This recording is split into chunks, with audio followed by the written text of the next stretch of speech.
paket Asia.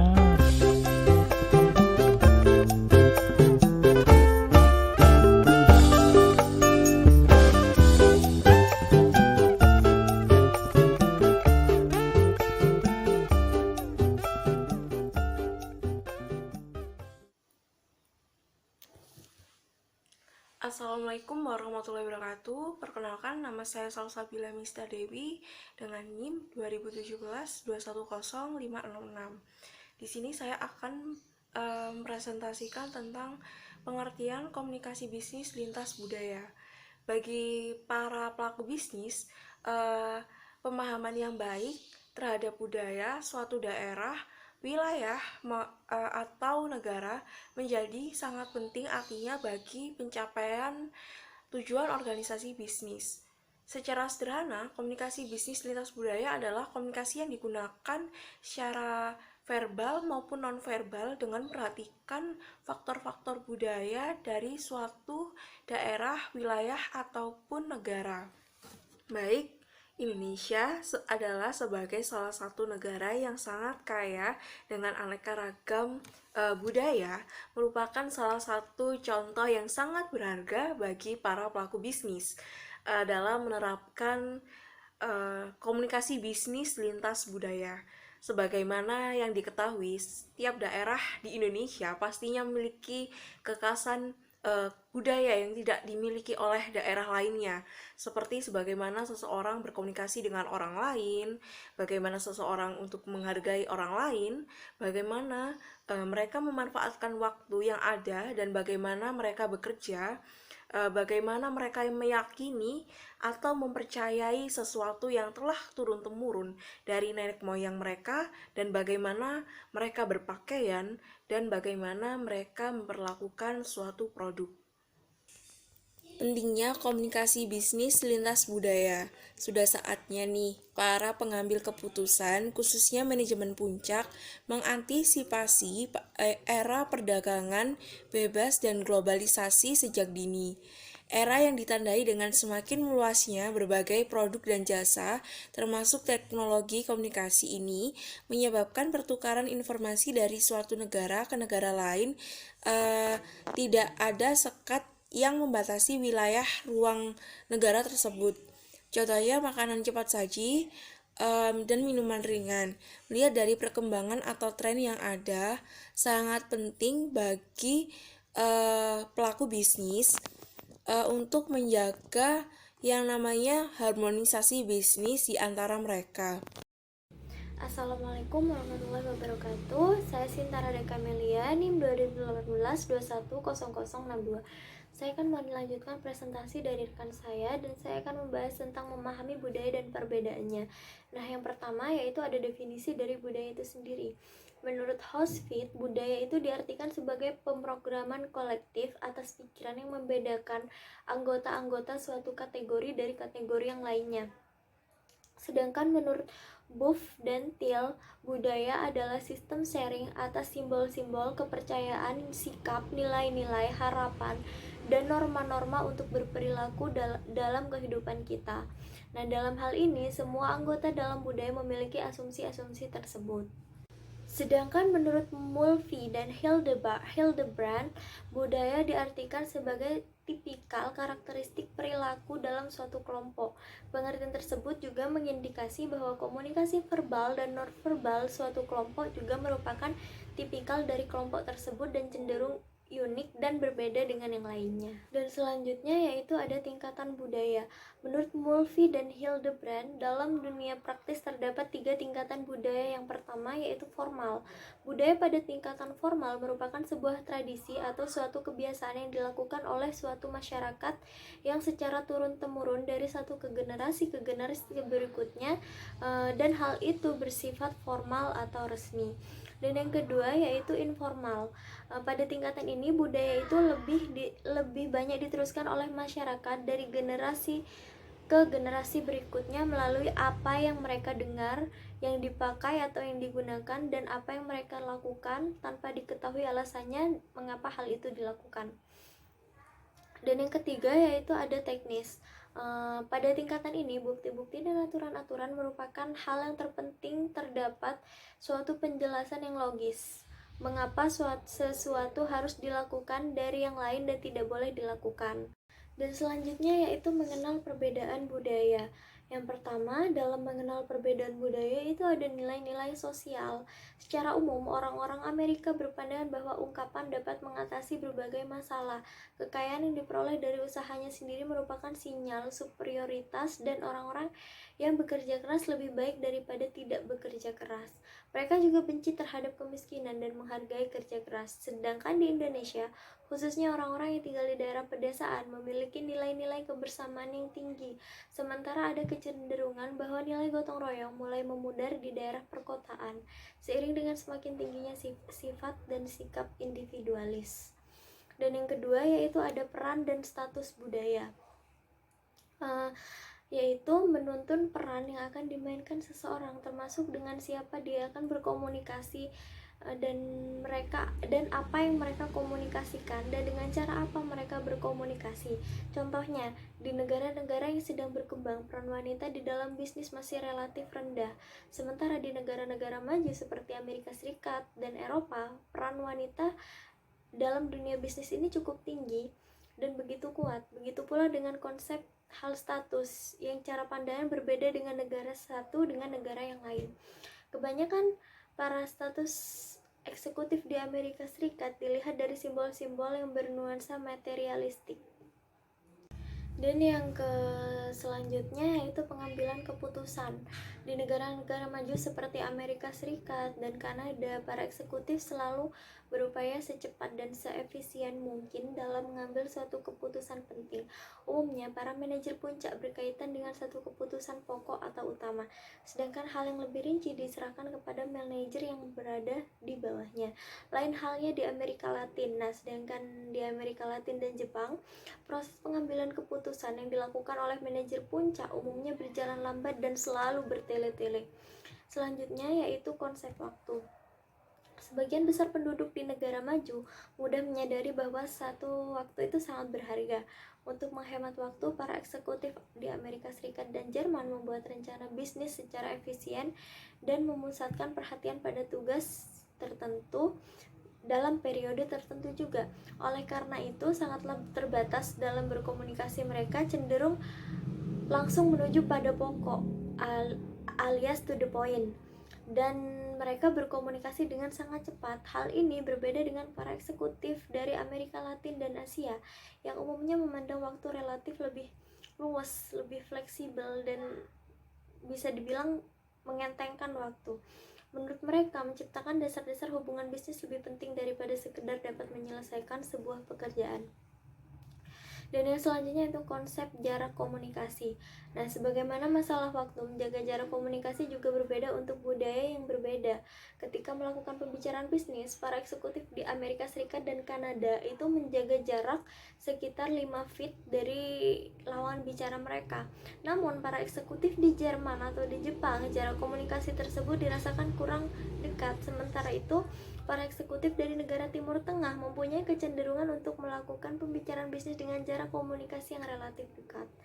Dan yang selanjutnya ada konteks budaya. Salah satu dari berbagai macam cara orang menyampaikan pesan kepada orang lain sangat ditentukan oleh konteks budaya itu sendiri. Di dalam konteks budaya tinggi seperti Korea Utara atau Taiwan, orang kurang tergantung pada komunikasi verbal, tetapi lebih banyak tergantung pada komunikasi nonverbal. Dalam melakukan percakapan, mereka cenderung menyampaikan pesan-pesan secara tidak langsung atau indirect, yang disertai dengan ekspresi maupun gerakan-gerakan tubuh untuk menyampaikan apa yang mereka maksud. Sedangkan di Amerika Serikat dan Jerman, orang-orang tuh sangat tergantung pada komunikasi verbal dan bukan komunikasi nonverbal. Jadi dalam melakukan pembicaraan, mereka tuh cenderung langsung dan langsung kepada persoalan atau disampaikan secara eksplisit tanpa basa-basi. Dan yang selanjutnya yaitu bahasa tubuh. Perbedaan bahasa tubuh itu seringkali jadi sumber kesalahpahaman komunikasi di lintas budaya. Seringkali orang perlu mewaspadai antara kata yang diucapkan dengan gerakan-gerakan agar dapat diketahui apa maksud sebenarnya. Contohnya sinyal tidak. Contohnya ketika seseorang itu mengatakan tidak. Orang Amerika Serikat dan Kanada itu menggerakkan kepalanya ke kiri dan ke kanan.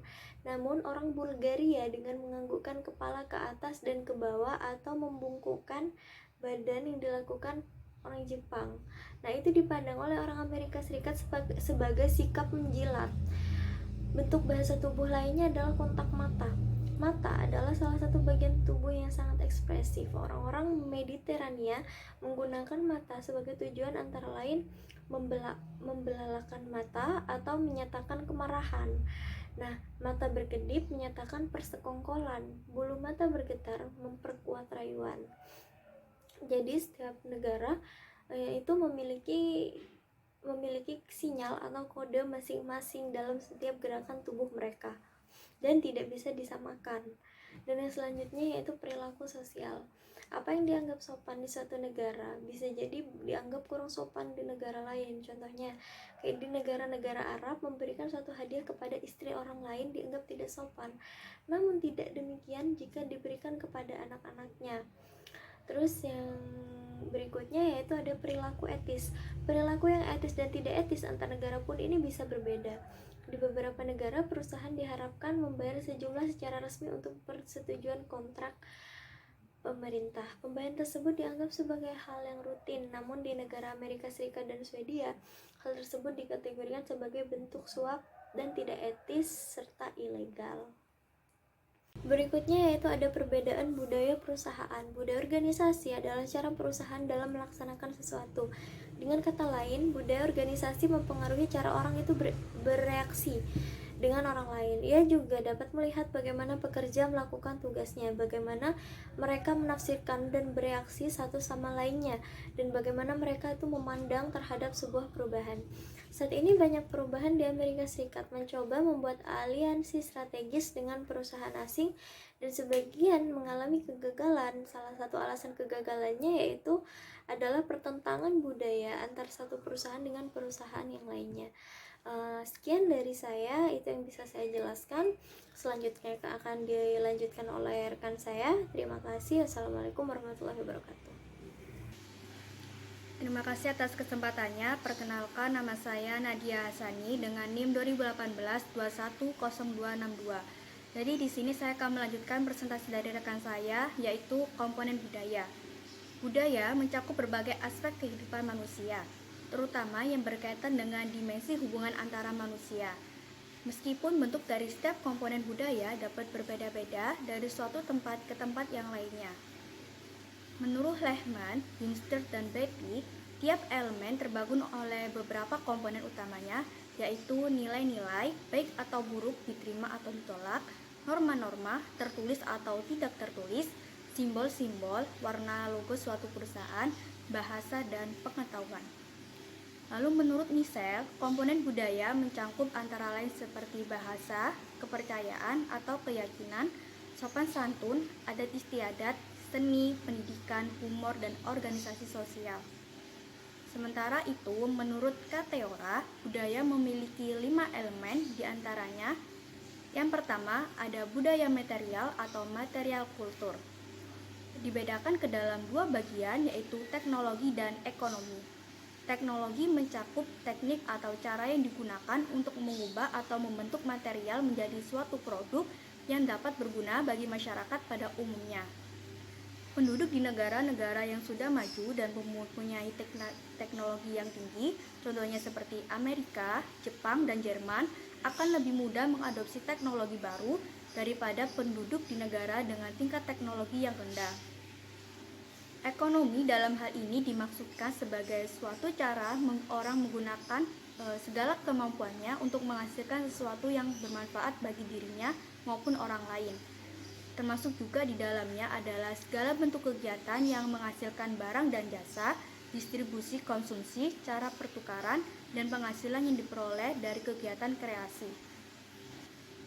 Lalu yang kedua yaitu ada organisasi sosial dan pendidikan, yaitu suatu lembaga yang berkaitan dengan cara bagaimana seseorang berhubungan dengan orang lain, mengorganisasikan kegiatan mereka untuk dapat hidup secara harmonis dengan orang lain, dan mengajar perilaku yang dapat diterima oleh generasi berikutnya.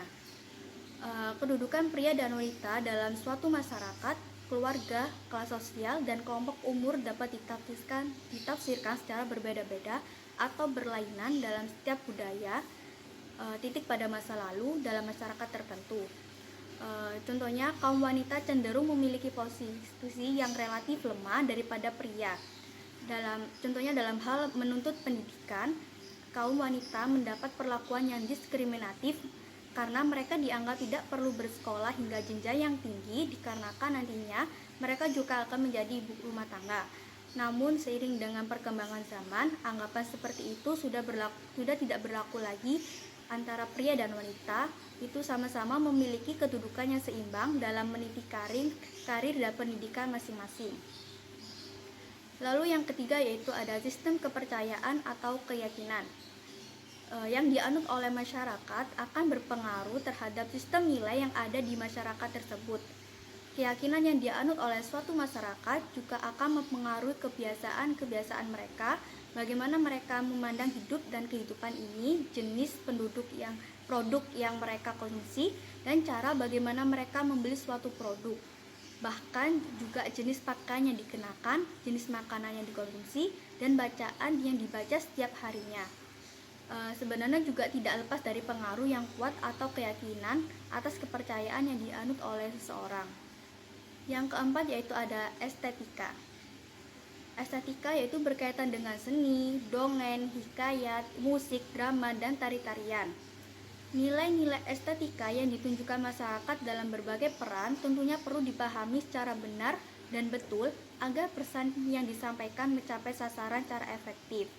Sebagai contoh, di kalangan masyarakat barat, ada yang beranggapan bahwa angka 13 adalah angka yang membawa kesialan atau ketidakberuntungan. Oleh karena itu, seringkali dijumpai bahwa penomoran untuk perumahan atau kamar-kamar hotel, angka 13 dilewati dan diubah menjadi angka 14A, yang seharusnya adalah nomor 13. Contoh lainnya yaitu angka 4 yang bagi orang Jepang dihadirkan atau diartikan sebagai simbol kematian titik karena Jepang tidak tahu menggunakan nomor 4 dalam bahasa Jepangnya yang disebut dengan shi. Yang terakhir yaitu bahasa. Komponen budaya yang terakhir yaitu bahasa. Bahasa sendiri yaitu suatu cara yang digunakan seseorang dalam mengungkapkan sesuatu melalui simbol-simbol tertentu kepada orang lain.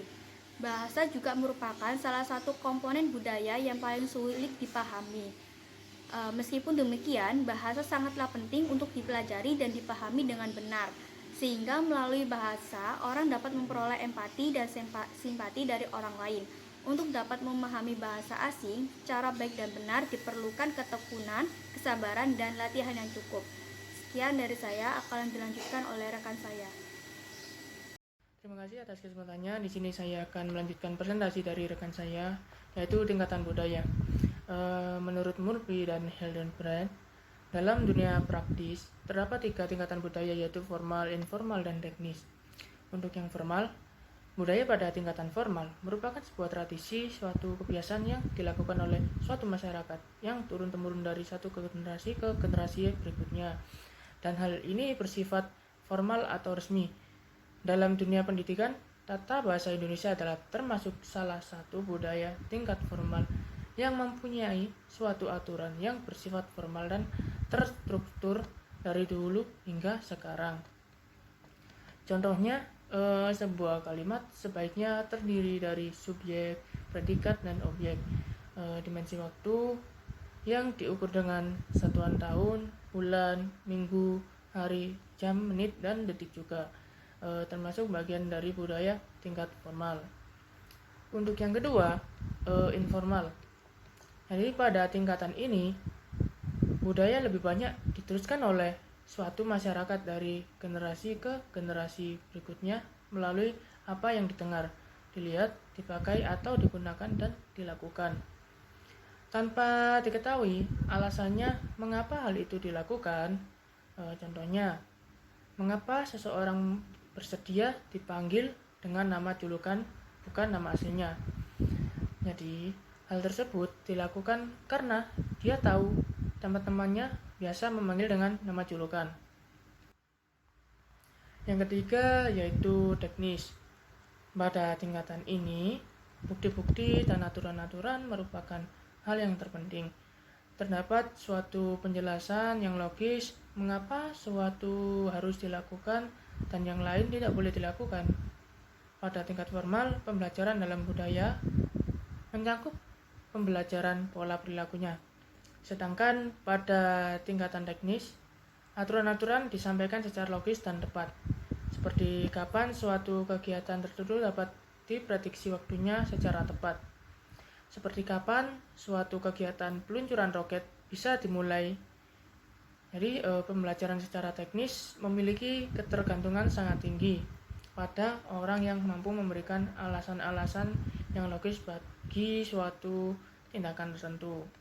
Terima kasih. Selanjutnya akan dijelaskan oleh rekan saya.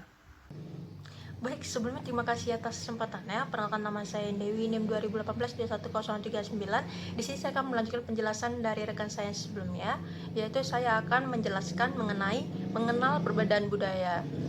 Nah, tentunya dalam kehidupan sehari-hari, ketika kita berinteraksi ataupun berhubungan dengan orang lain, tentu orang yang kita ajak untuk berinteraksi itu tidak selalu memiliki latar belakang budaya dan bahasa yang sama dengan kita.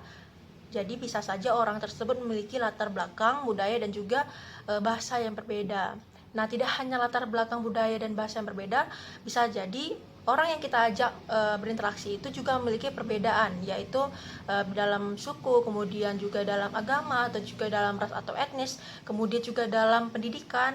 Jadi bisa saja sarjana, kemudian juga SMA atau SMP, kemudian juga bisa saja dalam perbedaan usia ataupun pekerjaan, lalu perbedaan dalam status dan juga dalam jenis kelamin.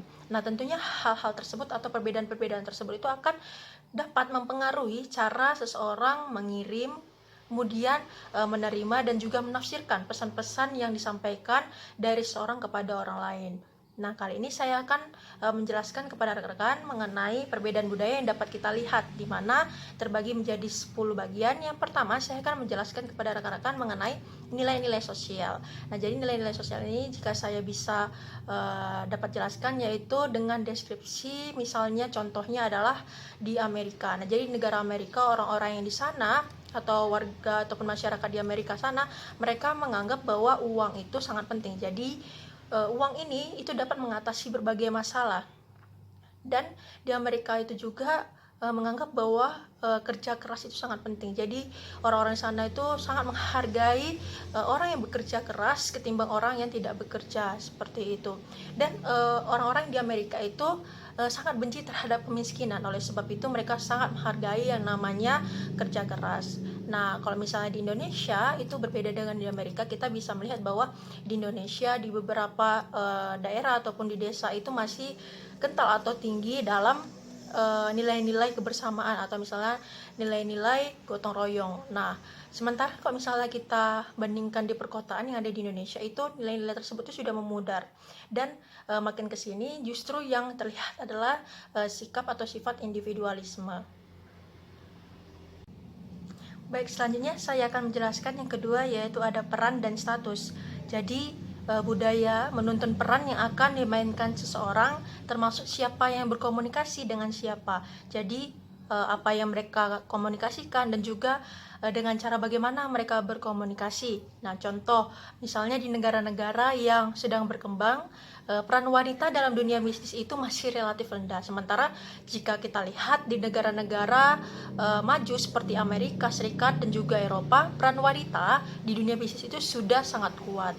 Nah, di dalam hal lain, yaitu dengan konsep yang sama, yaitu cara pandangan berbeda antara negara yang satu dengan negara yang lain. Jadi contohnya itu adalah status para eksekutif di Amerika Serikat. Jika kita lihat itu dari simbol-simbol yang bernuansa materialistik. Nah, status sebagai seorang eksekutif itu ditandai dengan ruang sudut-sudut kantor yang luas. Kemudian kita lihat juga karpet mahal, kemudian juga meja kerja eksekutif dengan aksesoris yang menarik ya. Nah, tapi kalau misalnya kita lihat di Indonesia, status seorang eksekutif itu dapat dilihat dari penataan ruang kerja yang terkesan luas dan juga lumayan mewah ya, dengan jenis kendaraan yang digunakan seperti itu. Baik, selanjutnya saya akan menjelaskan yang ketiga, yaitu pengambilan keputusan. Jadi kalau misalnya di negara-negara maju seperti Amerika Serikat, kemudian Kanada, itu para eksekutif itu selalu berupaya secepat dan seefisien mungkin dalam mengambil suatu keputusan penting. Jadi umumnya itu para manajer puncak itu berkaitan dengan suatu keputusan pokok ataupun keputusan utama, yang dimana mereka akan memutuskan hal-hal yang lebih rinci, itu diserahkan kepada manajer yang lebih berperan seperti itu. Nah, hal lain halnya di Amerika Latin atau juga Jepang. Nah, proses pengambilan keputusan yang dilakukan oleh manajer puncak itu umumnya berjalan lambat dan juga bertele-tele. Saya akan menjelaskan bagian yang keempat, yaitu adalah konsep waktu. Nah, sebagian besar penduduk negara maju itu sudah menganggap bahwa waktu itu adalah sangat berharga. Jadi, mereka berpikir bahwa waktu itu uang. Jadi, untuk menghemat waktu itu, para eksekutif di Amerika Serikat dan juga Jerman itu membuat rencana bisnis secara efisien dengan memusatkan perhatian pada tugas tertentu di periode tertentu. Nah, oleh karena waktu itu sangat terbatas dan mereka melihat bahwa dalam berkomunikasi pun mereka cenderung langsung menuju pada pokok-pokok persoalan, atau misalnya istilah lainnya adalah to the point. Dan juga mereka berkomunikasi dengan cepat. Nah, hal ini itu berbeda dengan para eksekutif dari Asia dan juga Amerika Latin, termasuk Indonesia, yang umumnya itu memandang bahwa waktu itu relatif lebih luas atau juga lebih fleksibel, karena menurut mereka menciptakan dasar-dasar hubungan bisnis itu lebih penting daripada sekedar dapat menyelesaikan suatu pekerjaan. Baik, selanjutnya saya akan menjelaskan untuk bagian kelima, itu ada konsep jarak komunikasi. Nah, sebagaimana masalah waktu, menjaga jarak komunikasi itu juga berbeda untuk budaya yang berbeda. Nah, contohnya ketika kita melakukan pembicaraan bisnis, misalnya untuk para eksekutif Amerika Serikat dan Kanada, mereka menjaga jarak itu sekitar 5 feet dari lawan bicara mereka. Nah, berbeda dengan para eksekutif Jerman dan Jepang, mereka itu menganggap atau merasakan jarak tersebut itu masih kurang dekat. Nah, kalau misalnya para eksekutif di wilayah Timur Tengah itu mereka lebih mempunyai kecenderungan untuk melakukan pembicaraan bisnis dengan jarak komunikasi yang relatif sangat dekat. Seperti itu. Baik, sekian yang dapat saya sampaikan. Mohon maaf apabila ada kesalahan. Selanjutnya akan dilanjutkan oleh rekan saya. Terima kasih. Baik, konteks budaya, saya melanjutkan presentasi dari rekan saya. Konteks budaya salah satu dari berbagai macam cara orang untuk menyampaikan pesannya kepada orang lain sangat ditentukan oleh konteks budaya. Di dalam konteks budaya yang tinggi seperti Korea dan Taiwan, orang kurang tergantung pada komunikasi verbal, namun lebih banyak tergantung pada komunikasi nonverbal. Dalam melakukan percakapan, mereka cenderung menyampaikan pesan-pesan yang indirect atau pesan-pesan yang tidak secara langsung, yang disertai oleh ekspresi maupun gerakan-gerakan tubuh. Dalam konteks budaya rendah seperti Amerika Serikat dan Jerman, orang sangat tergantung pada komunikasi verbal dan bukan komunikasi nonverbal. Bahasa tubuh. Perbedaan bahasa tubuh seringkali menjadikan sumber kesalahpahaman berkomunikasi bisnis lintas budaya.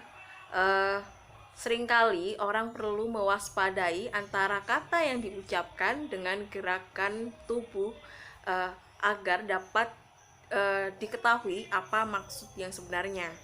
Contohnya adalah sinyal tidak pada orang Amerika Serikat dan orang Kanada dengan cara menggerakkan kepala ke kanan maupun ke kiri. Sedangkan untuk orang Bulgaria dengan menganggukkan kepala ke atas dan bawah. Perilaku sosial.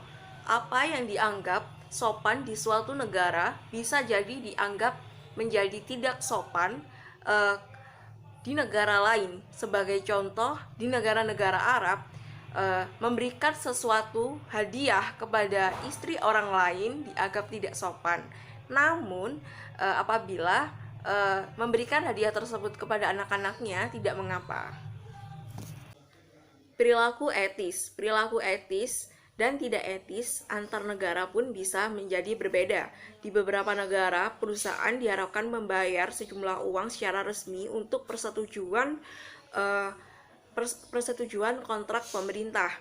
Pembayaran tersebut dianggap sebagai hal yang rutin, sementara itu bagi negara-negara seperti Amerika Serikat dan Swedia, hal itu bisa dikategorikan sebagai bentuk suap sehingga tidak etis dan ilegal. Perbedaan budaya perusahaan. Budaya organisasi adalah salah satu cara perusahaan dalam melaksanakan sesuatu. Dengan kata lain, budaya organisasi dapat mempengaruhi cara orang bereaksi dengan orang lain. Ia juga dapat melihat bagaimana pekerja dapat melakukan tugasnya, bagaimana mereka menafsirkan dan bereaksi satu sama lainnya, dan bagaimana mereka memandang perubahan. Komunikasi bisnis dengan orang yang berbudaya asing. Belajar tentang budaya. Ketika merencanakan untuk melaksanakan bisnis dengan orang yang memiliki budaya berbeda, seseorang akan dapat berkomunikasi efektif apabila telah mempelajari budaya termasuk dengan bahasanya.